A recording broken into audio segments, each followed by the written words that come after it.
Hey there, welcome to Financial Wellness University, where we learn the principles and practices that they neglected to teach us in school. And that without knowing them, we are against the practices or we're behind, basically. Without knowing these things, we are already behind the eight ball, as they say. But when we learn them, we can automatically shift where we are to where we ought to be. So today we're going to talk about spending money. That's one of some people's favorite topics, spending money. If you are new to the channel, please subscribe to Financial Wellness University and hit that little bell so you'll be notified when new videos become available. And also hit that like button so that we can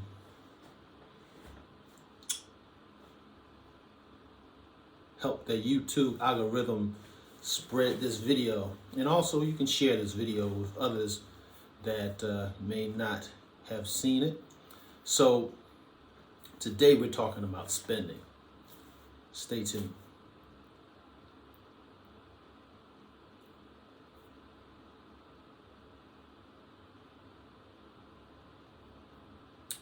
Okay, so today at Financial Wellness University, we're going to be talking about spending money.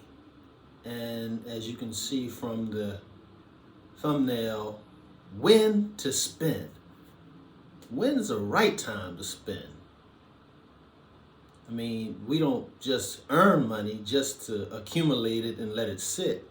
There are legitimate and definite reasons to be spending the money that we earn. The problem is that many of us do it at the wrong time. That's why I asked, when do we spend? Well, one, spending should be a reflection of our budget. And I'll give you an example. I saw a pair of sneakers that I liked. I saw it in a magazine first. So then I figured out where these sneakers are sold, and I went to the store. Now, I had an idea of how much they cost, and they were actually around $800. Now, that might sound expensive to the average person. But when I began to analyze my budget, let's just say, for example's sake, that I have $100 a month towards clothing. Now, as a person who doesn't have any other consumer debt, $100 might be low to some, might be high to others, but the example sake, let's just say I set aside $100 every month in my budget for clothing, things that I wear, clothing, shoes, shirts, suits, whatever, $100 a month. Well, in a year, that's $1,200. Well, in a year, I don't necessarily spend money every month on clothes. You know, every once in a while, I might buy a suit or buy some socks or buy a new jacket. But, I mean, my wardrobe is pretty much set. You know, every once in a while, I might see something that jumps out at me and I might get it. But my budget is also set so that I can spend money without regret. I can spend money and not blow my budget. So let's just say, for instance, that over the last year, I've spent $400 of the $1,200 on clothing, various pieces of clothing, and I've saved up $800. I could easily have gotten those sneakers and not feel bad about it, because my budget for clothing for the year is $1,200. Well, buying those sneakers wouldn't have put me over my budget. In reality, they didn't have my size. So, you know, even though I was in a position to buy them cash, not charge, because I don't want to pay 800 and charge something for 800 and wind up paying the minimum balance and for the next 10 years, and wind up paying $3,000 for a pair of $800 sneakers. That would not be wise. So one of the rules, or one of the principles of spending money is never spend money on something, never borrow on something that's going to go down in value. Now, my advice to you is try not borrow at all, but especially on something that's going to go down in value, like clothes and cars and jewelry. So those things go down in value. You definitely don't want to finance those things. But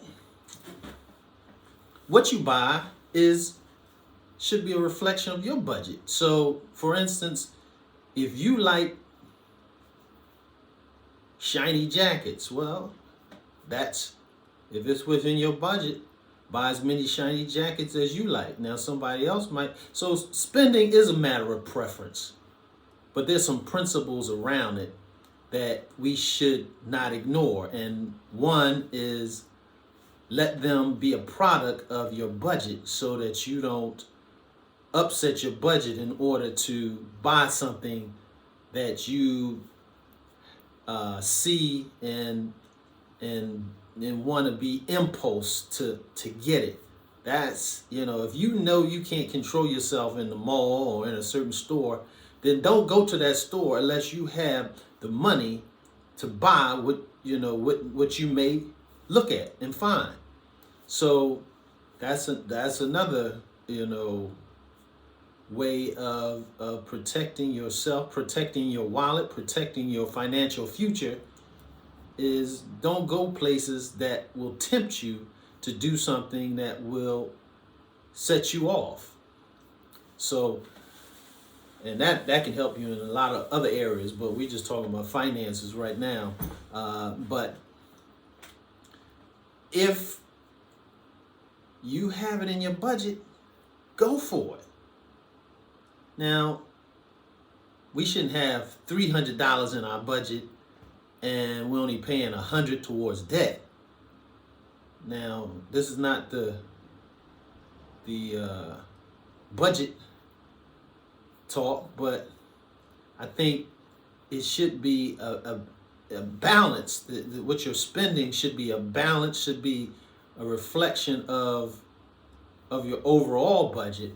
But the point is that if you have it in your budget and you've paid everything else, and you can pay for everything else that needs, and nothing is being unmet, then you shouldn't feel guilty buying something that's in your budget that you have the money for.